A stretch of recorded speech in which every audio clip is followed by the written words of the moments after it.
Baik, selamat siang ibu-ibu dan teman-teman ya. Ini kita sudah selesai mengajar ya. Ini mungkin karena untuk fungsi waktu yang luang ini saya mau izin waktu sebentar untuk mungkin saling membagikan apa yang kita pelajari mengenai mungkin materi, ilmu, wawasan, insight ataupun skill yang saya dapat selama pelatihan program yang saya kira bisa kita manfaatkan dengan cukup baik ya di sekolah kita ini. Nah, ini namanya sebentar dan santai aja. Ini kita hanya sharing cerita aja ya, ibu-ibu ya, Mas Rian ya. Nah, baik, yang pertama tentunya selama mungkin 3 bulan ini sampai bergerak dan banyak sekali ilmu yang saya dapatkan yang saya kira kalau saya bisa berbagi akan sangat berguna bagi kita untuk bisa mengajar dan memberikan penilaian terbaik pada kita di SMP Negeri 1 ya. Nah, mungkin tidak semua saya sampaikan, tapi minimal titik-titiknya aja ya Bapak Ibu biar kita sama-sama. Yang pertama adalah mengenai bagaimana perubahan paradigma belajar. Jadi kalau dulunya saya sebenarnya ini saya selalu mungkin tipe pembelajaran saya itu lebih ke teacher center ya.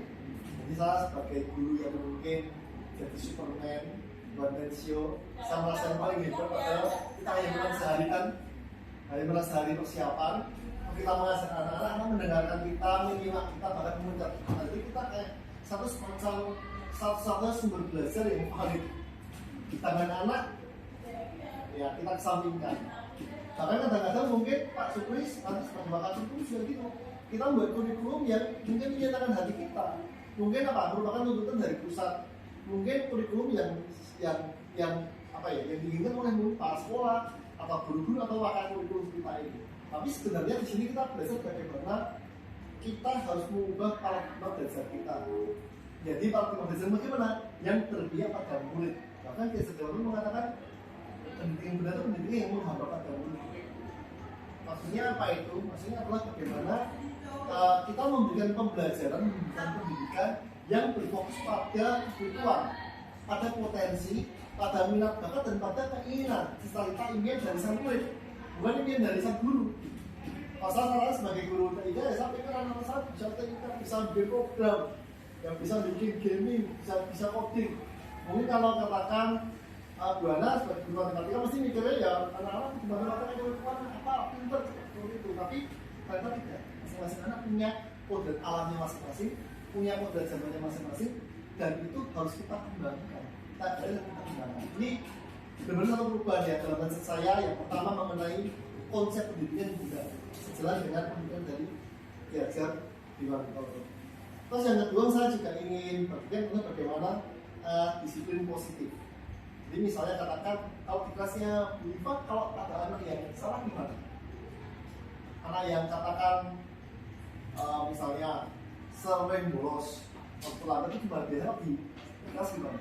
Oh, mungkin nanti saya lebih ke menasihatinya. Terus yang pertama nanti tanya dulu dia tuh terlambat karena apa gitu. Wah, ini berarti Bu ini belum belum pernah ikut guru ya? Tapi jiwanya dari luar biasa sekali ya. Ya, jadi betul sekali. Kadang-kadang kita tuh tepat pada hukuman ya. Ketika anak katakan melakukan sesuatu yang kesalahan, kita lebih memposisikan diri kita sebagai penghukum. Kita memberikan hukuman yang kadang-kadang hukumannya apa? Tidak sesuai dengan pelanggarannya. Hukuman datang terlambat, anaknya disuruh proses itu. Bagi saya sebenarnya itu bukan sesuatu yang baik. Tahu ya? Anak itu mencontoh hukumannya lari lapangan 5 kali, itu sesuatu yang berbeda. Nah, di sini saya belajar bagaimana kita belajar mengapa yang namanya disiplin positif. Nah, ini sebenarnya kita semua sudah pernah melakukan yang kita adalah tindakan menerapkan kedisiplinan ya, yang berusaha untuk mengubah karakter anak ini secara positif. Bukan ke hukuman, bahkan bukan ke penghargaan. Bisa Pak, saya pinjam bener Pak ya, ini untuk kita diskusi memungkas selong untuk ngajar. Nah, selong ya, betul maupun siap maupun. Oh, masih ada jam ya? Tapi bulan kita dulu nggak selesai apa mengajar. Tapi saya masih ada jam lagi setelah ini. Oke, Ini masuk TV loh Pak itu Pak.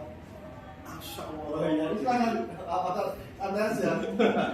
Kita kan apa adanya nih.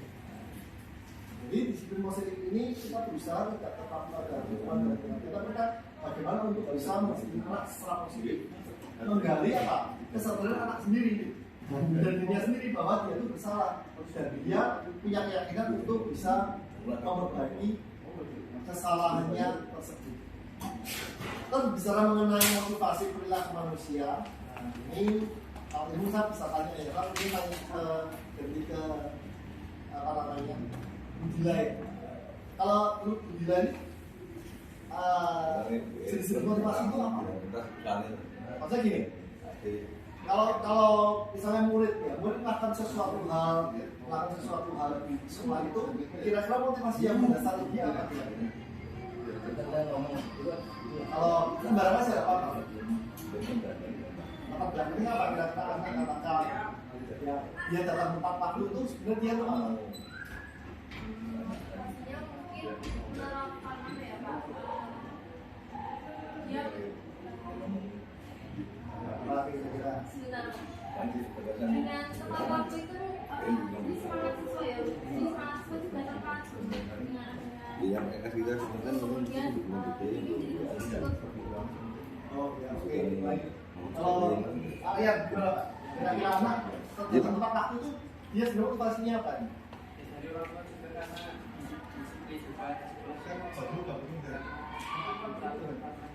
Peraturan ya. Jadi kalau dari teori motivasi sebenarnya ada 3 hal yang mendasari seseorang melakukan sesuatu. Yang pertama adalah tentang apa